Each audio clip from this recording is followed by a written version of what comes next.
Saya ingin menyampaikan keprihatinan ya, sebenarnya kasus-kasus seperti pencemaran nama baik misalnya, itu sebaiknya memang didamaikan semaksimal mungkin. Karena ada SKB 3 Menteri juga ya, bahwa kasus ini adalah kasus delik aduan yang mana bisa dicarikan solusi. Tapi saya kaget melihat saudari Nikita Mirzani yang taat hukum mendatangi kantor Kajari, tapi ternyata ketika pelimpahan berkas dari kepolisian ke kejaksaan ternyata sampai itu ditahan. Nah, ini membuat kami prihatin, terlepas siapapun manusianya, siapapun perempuannya itu, kalau memang masalah nama baik, pencemaran nama baik, maka sebaiknya adalah yaitu didamaikan semaksimal mungkin. Kalaupun tidak ada perdamaian, maka jangan sampai itu dilakukan penahanan. Apalagi nanti kalau misalnya dikupas, apakah ini layak saudari Nikita Mirzani ini ditahan atau tidak. Mungkin kalau berbicara masalah hukumnya nanti ada senior kami, guru kami, beliau Profesor Henry, jadi biar nggak simpang siur ya. Pada prinsipnya kita berbicara di sini adalah dalam rangka untuk mengedukasi masyarakat. Kalau semua pencemaran nama baik itu masuk penjara, bisa penuh itu penjara. Kan itu, makanya ada SKB 3 Menteri, kejaksaan, kepolisian, itu tujuannya adalah untuk mengurangi, untuk meminimalisir bagaimana orang tidak begitu banyak masuk penjara urusan masalah yang kecil ini. Itu apalagi kan di tahun 2000 berapa itu kan sudah ada perubahan, makanya keluar SKB 3 Menteri itu.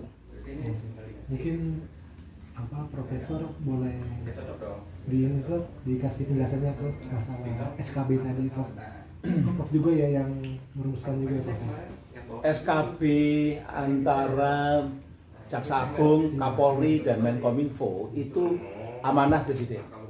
Karena apa? Karena di lapangan Presiden melihat yang namanya pasal-pasal Undang-Undang ITE, salah satunya pasal 27 ayat 3 yang dipakai untuk persoalan pencemaran nama baik dan penghinaan, itu seringkali ya seperti ini diterapkan secara berbeda-beda dan agak karet malahan. Makanya lalu Presiden memerintahkan Menko Polhukam waktu itu untuk mengkaji Undang-Undang ITE. Salah satunya keputusannya adalah membuat pedoman peraturan pasal-pasal.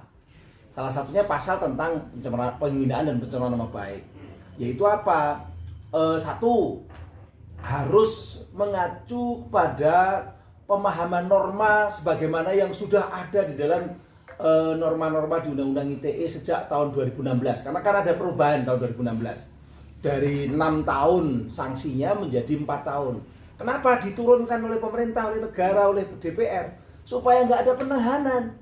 Jadi revisi Undang-Undang ITE dari Undang-Undang nomor 11 tahun 2008 jadi Undang-Undang nomor 19 tahun 2016, salah satu, bahkan itu paling utama, itu menurunkan sanksi penghinaan dan pencemaran baik dari 6 jadi 4. Tujuannya apa? Supaya nggak ada penghinaan, supaya tidak ada penahanan. Karena penahanan itu seringkali dipakai untuk permainan hukum, tidak dipraktek di lapangan itu. Orang belum diadili ditahan. Ini kan belum ketahuan benar salahnya, tapi udah ditahan. Masyarakat kan taunya ditahan itu hampir sama dengan di penjara, walaupun itu berbeda ya. Kedua, kalau namanya ditahan itu coba Anda bayangkan, Anda ditahan misalnya 1 bulan, 20 hari misalnya. Itu kan seperti sama saja dengan dipidana sudah. Oleh karenanya hanya pasal-pasal tertentu yang tetap tinggi dan bisa untuk nahan. Tapi penghinaan dan pencemaran nama baik tidak bisa dipakai untuk nahan. Itu sudah dikurangi. Kedua, ada surat edaran Kapolri bahwa persoalan penghinaan dan pencemaran nama baik itu harus diselesaikan dengan restoratif justice, surat edaran Kapolri. Kemudian juga surat keputusan dari Jaksa Agung juga sama. Lalu dibuat tadi SKB 3 Menteri, yaitu SKB antara Jaksa Agung, Kapolri, dan Menkominfo. Tujuannya apa? Memberi pemahaman pada pasal-pasal supaya tidak mudah digunakan untuk jerat orang. Ini undang-undang ITE ini kan Anda tahu, yang namanya penggunaan internet itu kan 270 juta. Lah kalau setiap dikit-dikit merasa dihina lalu orang ditahan. Seperti Gus Rofi tadi penuh itu tahanan-tahanan itu. Oleh karena itu, ini yang terlanjur nahan harus dikoreksi. Harus dikoreksi itu. Itu salah memahami undang-undang. Yang kedua, mencoba melakukan rekayasa dengan memasukkan pasal 36. Saya yakin pasti yang pasal 36 dimasukkan itu. Karena pasal 36 itu dikatakan kalau ada kerugian material maka bisa sanksi hukumnya sampai 12 tahun. Sekarang kalau ngomong bahwa ada kerugian material, tidak boleh kerugian material itu hanya laporan dari pelapor. Tidak boleh juga hanya dari penegak hukum, harus dari ahli finance. Bahwa itu betul-betul gara-gara ada pencemaran nama baik atau penghinaan lalu muncul yang namanya kerugian material. Contohnya apa, Prof? Itu harus diaudit. Kok bisa sampai rugi itu?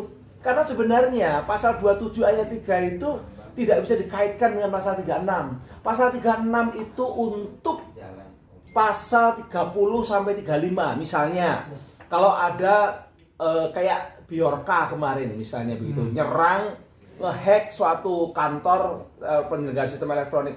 Lalu sistem elektroniknya lalu nggak bisa berjalan kan, lalu merugikan kantor itu sampai berapa miliar misalnya begitu. Merugikan karena nggak bisa lagi menjalankan kerjaannya misalnya. Misalnya kalau yang dihack itu Gojek, terus Gojeknya kacau kan ada kerugian. Nah itu pakai 36. Jadi bukan pencemaran nama baik pakai 36. Ini penerapan yang salah dari penegak hukum. Dan saya sebagai ketua panja undang-undang ITE, tadi saya kontak sama ketua panja undang-undang ITE dari DPR, Pak TB Hasanuddin. Kami kompak, kita bicara. Ini ada interpretasi yang salah. Ini bukan masalah Nikita Mirzani. Sekali lagi, ini bukan masalah Nikita Mirzani, tapi ini untuk semuanya. Kalau penghinaan dan pencemaran nama baik nggak bisa ditahan, tapi selesaikan dulu di pengadilan. Ya, selesaikan dulu di pengadilan. Kalau memang orangnya bersalah, baru itu putusan pengadilan. Betul. Itu Prof tanya, Prof. Berarti bisa dibilang harus, kalau kejadian begini lagi harus ada revisi dong, Gus atau Prof, gimana menurut? Nggak perlu revisi, pengertiannya sudah jelas kok. Tapi kalau yang pasal 36 selalu dipakai, diulang-ulang pakai untuk alasan ini pasal 36-nya itu yang harusnya dipahamkan oleh para pengambil, para penegak hukum. Itu sebenarnya tidak cocok, tidak bisa dipakai untuk pasal 27 ayat 3. Karena kalau dia dimasukkan ke pasal 27 ayat 3 sama aja dengan revisi selama tahun 2016 nggak ada gunanya.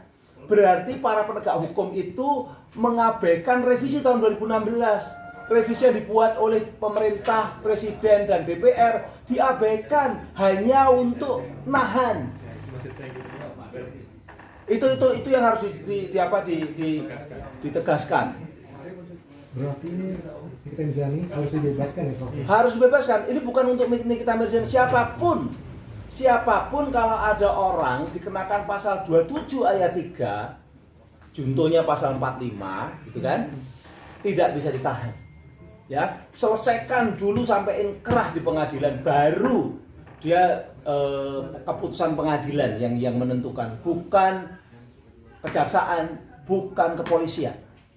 Karena itu sebenarnya yang dulu dibuat oleh presiden, oleh DPR dengan menurunkan sanksi pasal 27 ayat 3 dengan sanksi pidananya di pasal 45 itu diturunkan dari 6 ke 4 itu supaya nggak ada penahanan. Loh, kok ini malah ada penahanan lagi? Itu berarti mereka mengabaikan revisi undang-undang.